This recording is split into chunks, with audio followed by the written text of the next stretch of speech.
Salut tout le monde, on se retrouve pour un nouveau gameplay sur Call of Duty Black Ops 2. Alors ce gameplay se déroule sur la map Carrier ou Carrière, la façon que vous prononcez c'est vos affaires. À la M27, je jouais à la M27 poignée ergonomique et chargeur rapide, dans mes souvenirs je crois que c'est ça.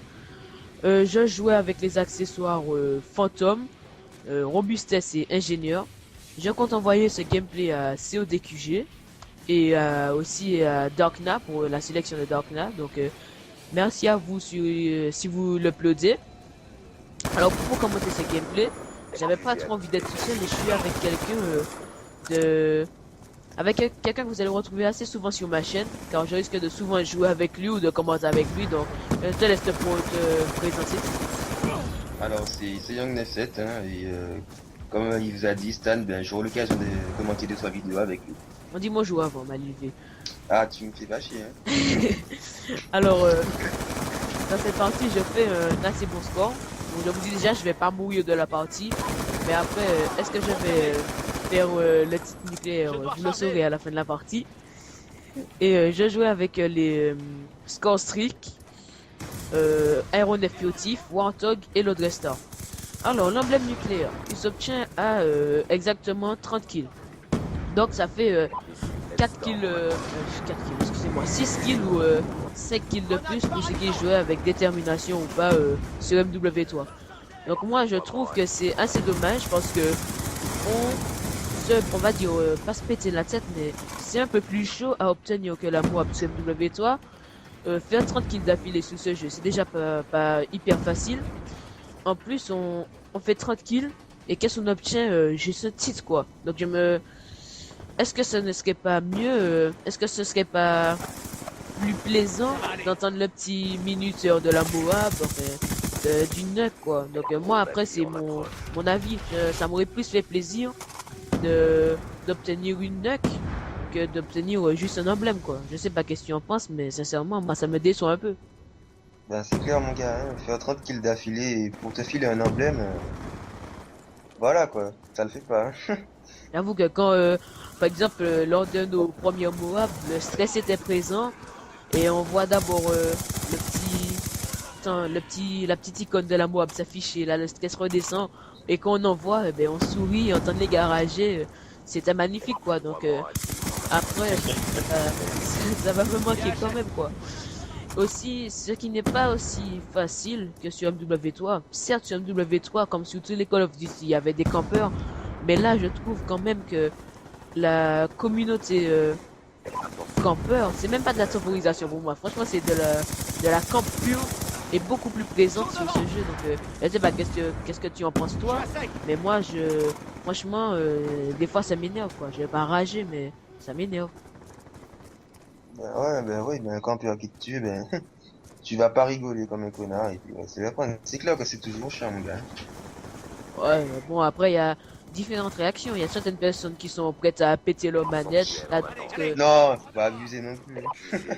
Faut pas c'est pas nous. Non mais bon, si tu fais une grosse série, on arrive, on te tue en campant, ça fait pas tout hein. Ça fait jamais plaisir même. Donc, là, si vous parlez des armes, déjà, je ramasse une PDW en diamant à terre. C'est l'arme de Jojo Win. Et pour cette partie, j'étais avec Jojo Win et Dark Lacoste. Donc, je vous remercie, les gars, de m'avoir accompagné. Jojo Win, merci pour ton arme. Quand je vais finir la partie avec. Et la PDW, ça a été un coup de cœur pour moi. Parce que, en fait, j'avais déjà eu l'occasion de jouer avec. Mais j'avais plus joué avec la MP7. Et depuis cette partie-là, sincèrement, je joue quasiment qu'avec la PDW, quoi. Là, surtout que j'essaie de mettre une mitraillette en diamant. J'ai eu le temps de mettre l'MP7 en or parce que j'ai joué avec, mais maintenant là, je ne vois que la PDW quoi. Tu peux me parler de notre mitraillette, mais moi je ne te parlais que de la PDW. Donc je sais pas quelle arme que tu affectionnes le plus, mais sincèrement la PDW elle est magnifique. Ouais, j'avoue, j'ai eu le temps de jouer avec, elle est pas mal. Mais sinon, moi je suis quelqu'un qui joue souvent avec la M94, l'arme d'assaut, mais bon. C'est vrai que la PD elle est pas mal. La PDW elle est pas mal. J'ai déjà décollé, petit. Ça prête à confusion, ouais, je Donc, justement, aussi, la N94, je trouve que c'est un bon fusil d'assaut. Il y a des gens qui la qualifient d'arme cheatée. Bon, après, arme cheatée ou pas, sincèrement, sur ce jeu, certes, il y a des armes qui sont plus puissantes que d'autres. Par exemple, à moi, à longue distance, faut pas comparer une MP7 et une AN94, quoi. Donc, je sais pas, mais moi, personnellement, je trouve pas qu'il y ait d'armes cheatées sur ce jeu. Donc, qu'est-ce que tu en penses? Oh, moi non plus, hein, je trouve pas. Hein. Certainement, il y en aura qui seront plus performantes que d'autres. Mais non, il n'y a pas d'arme cheatée. Hein. Quand on parle de la Corsair 74 de BO, ou je sais pas, oui, l'arme cheatée de Double. La PP90M1, non? La T90M1, ouais, ben voilà quoi, ça n'a rien à voir mon gars. Hein. Ouais, j'avoue que de ce côté-là, mais ils ont quand même fait un gros boulot, quoi. Ils n'ont pas privilégié d'armes. Mais sincèrement, moi, une arme qui m'a, j'allais dire dégoûté, mais elle m'a pas dégoûté, elle m'a surprise, voilà. C'est la Scorpion Evo. Parce que je suis là à tomber sur, moi déjà à la base, je trouve que elle a un tir rapide intégré. Et je suis là à tomber sur des gars qui trouvent le moyen, la force de me mettre un tir rapide sur la Scorpion. Et mon gars, je te dis franchement, arriver contre une Scorpion tir rapide, c'est même pas la peine d'essayer, surtout en face à face, quoi. Donc elle m'a franchement dégoûté. Je vais le dire franchement, quand ça m'arrive, je suis dégoûté. Donc Ouais. c'est chaud. Donc aussi j'utilise le viseur laser maintenant. Depuis aussi cette partie, j'utilise le viseur laser. Donc le viseur laser, c'est un tout nouvel accessoire que les développeurs nous ont proposé. Donc franchement, ça, le viseur laser, déjà je m'attendais franchement qu'à un viseur comme ça sur un pistolet, enfin un pistolet mitrailleur. Enfin sincèrement, ça m'étonne quoi. Et quand je l'utilise, elle est vraiment utile parce que je joue en drop shot. Donc les drop shots, pour ceux qui savent pas, c'est quand on joue en tactique, donc le joystick nous sert à nous coucher et la touche rond pour donner les coups de couteau. Donc quand par exemple, je me baisse en faisant mes drop shots, souvent je réussis à rentrer 2-3 balles en tirant conoscope quoi. Et j'apprécie beaucoup cet accessoire. Donc je sais pas comment tu le trouves, mais cet accessoire, il m'a agréablement surpris aussi. Non, vraiment, j'ai été surpris quand même parce que bon, je m'attendais pas à ce qu'elle soit aussi utile et puis bon, c'est quelque chose qui s'est débloqué assez vite donc je me suis dit bon, ça vaut pas la peine de l'essayer. Puis bon, quand tu m'en as parlé, j'ai essayé et ça permet vraiment d'être vraiment plus précis en oscope. Franchement, je vous la conseille. J'avoue que la PDW s'obtient assez rapidement, le silencieux sur les pistolets mitrailleurs s'obtient assez rapidement aussi, et le viseur laser aussi, donc souvent t'as déjà ta classe quoi. Donc au passage là j'ai failli me faire buter par un drone de chasse. Je sais pas comment tu trouves ces petites lucioles là, mais moi, elles me... sincèrement, je ne joue pas avec, mais j'ai déjà eu l'occasion de me faire péter des séries genre à 1 kill de mes chiens ou à je sais pas, à 50 points de mes chiens, et je me suis déjà fait péter par des drones de chasse, et quoi moi, ça m'a énervé parce que ça s'obtient assez rapidement, et sincèrement, j'ai l'impression que tous les drones de chasse, c'est tout le temps pour moi en fait. Je sais pas si t'as la même impression que moi, mais j'ai toujours l'impression que c'est destiné à Stan NDX, tu vois. Et dès que j'entends drone de chasse ennemi, en général, je commence un peu à stresser. Au grand là, je serais mort, donc assez bêtement. Heureusement, j'ai eu le temps de rentrer dans le bâtiment et là, changé de chemin. Donc, sincèrement, ça me stresse quand même. Donc, en parlant des score streak, donc je l'ai dit, dans cette partie, je joue à l'aéronef fautif, au Warthog et au Lodestar. Alors, pourquoi cette série? Moi, je l'ai prise parce que je trouve que c'est une série qui s'enchaîne assez facilement. C'était l'une de mes premières fois que je joue avec une grosse série. Donc, sincèrement, moi je trouve que tu obtiens le Lodestar, ok, pas le Lodestar, l'aéronef. Tu obtiens l'aéronef. L'aéronef, il est pas hyper compliqué à obtenir. Il y a des gens qui vont dire que c'est chaud quand même pour une première série, etc. Mais j'ai mis l'aéronef. Une fois que tu obtiens l'aéronef, le reste suit quoi. Là, ouais, j'obtiens mon deuxième Warthog de la partie. L'autre restant, excusez-moi, il est tard chez nous. Alors, deuxième, l'autre restant. Et franchement, j'avais fait un vrai carnage, quoi. Donc, une fois que tu lâches ton aéronef, quand il t'amène ton Warthog, qui en général fait minimum 2 kills, 3 kills par passage. Et des fois, il fait 2 ou 3 passages. Et l'autre restant, sincèrement, ça vaut le coup, quoi. Quitte à temporiser un peu.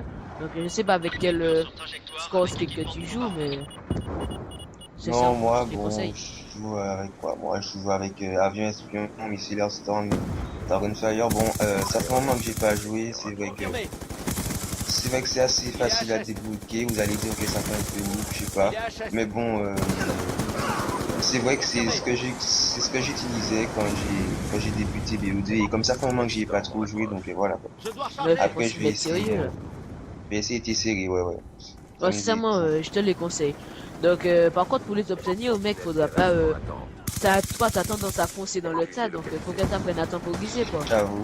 Donc, Ouais, c'est clair. C'est je sais clair. pas comment tu trouves cette façon de jouer, mais sincèrement, moi, je te conseille de temporiser. En même temps, il y a des pour et des contre. Par exemple, quand tu te lances sur YouTube, là, comme moi, tu as, tu vas commencer, on va dire, à temporiser pour faire de beaux gameplays. Mais temporiser, ça veut dire aussi plus de passages à vide, ce qui signifie moins amusant, on va dire, pour celui qui regarde la vidéo. Parce que quand tu fonces dans Ouais, le ouais. tas, c'est de l'action tout le temps, mais tu prends le risque de mourir. Donc, je sais pas comment tu trouves cette façon de jouer, mais c'est chaud quand même. Ouais, c'est vrai que c'est chaud, mais bon. Et puis, ça Après, dépend moi, du je mode trouve que de jeu. c'est une bonne technique quand même. Tu fais un bon score, mais pas vous le dire à la fin. Vous allez le voir à la fin de la partie, hein. Mais en plus, ça dépend du mode de jeu, quoi. Là, je joue en quartier général. En général, le quartier général, un beau jeu de mots, hein, au passage. Alors, en général, c'est un mode où souvent, quand tu fais de grosses séries, tu te retrouves, on va dire, tout seul survivant. Et souvent, t'es traqué par toute l'équipe adverse. Donc, c'est assez rare que tu survives, quoi. Mais bon, là, j'ai eu la chance que ça soit une map assez ouverte. J'ai pu les contourner, j'ai pu temporiser. Et bon, ça, ce qui s'est fait, c'est fait, quoi. Donc, Ouais.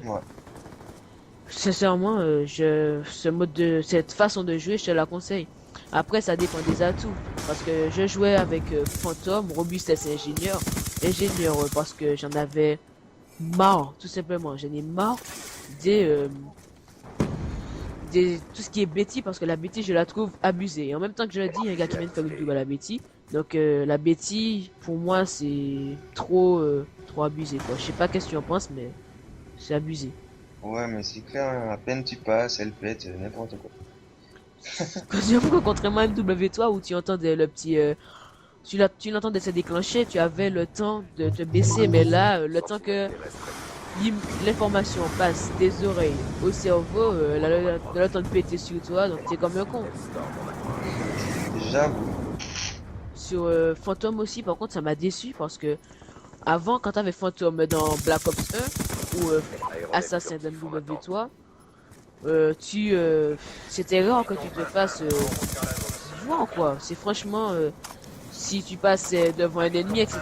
Mais là, j'ai l'impression que ce fantôme-là, il est en mousse. Parce que il y a des fois, certes, j'entends de mon ennemi, mais dans ma tête, j'ai fantôme. Donc, je suis pas, je n'ai pas peur, quoi. Je balance, j'avance tranquille, mais sincèrement, sur ce Black Ops 2, j'ai été déçu par le fantôme. N'est-ce pas? Qu'est-ce que tu penses du fantôme, toi? Ben, en fait, je joue pas trop avec. Moi, je suis plus quelqu'un qui joue avec. J'ai le pare-balles et tout. Mais bon, si tu l'as dit, je vais bien te croire, hein. Ouais, donc, Après, je vais essayer, hein. voilà, quoi. Le gameplay va pas tarder à se finir. Donc je vais pas en profiter pour parler un peu de la team. Donc nous on est dans la team King. Nous sommes trois à être sur YouTube. KG Marvin, Dunkin et moi-même. Donc je vais vous mettre les chaînes dans la description. Je vous conseille franchement d'aller faire un tour sur leur chaîne. Marvin c'est un gars qui nous fait des super montages, des intros, des backgrounds. Mais bon avec nous il fait des petits caprices le connard. Donc pour l'instant, vu que j'ai envoyé mon troisième Nude Star et mon troisième Warthog, je me suis franchement bien amusé dans cette partie. Donc c'est Young, je te remercie de m'avoir accompagné. Et je vous dis plus tard pour un prochain gameplay. Donc je finis sur un score de 88-0. J'ai débloqué la bombe nucléaire. J'espère que ça vous a plu. Tchuss tout le monde. Allez, salut!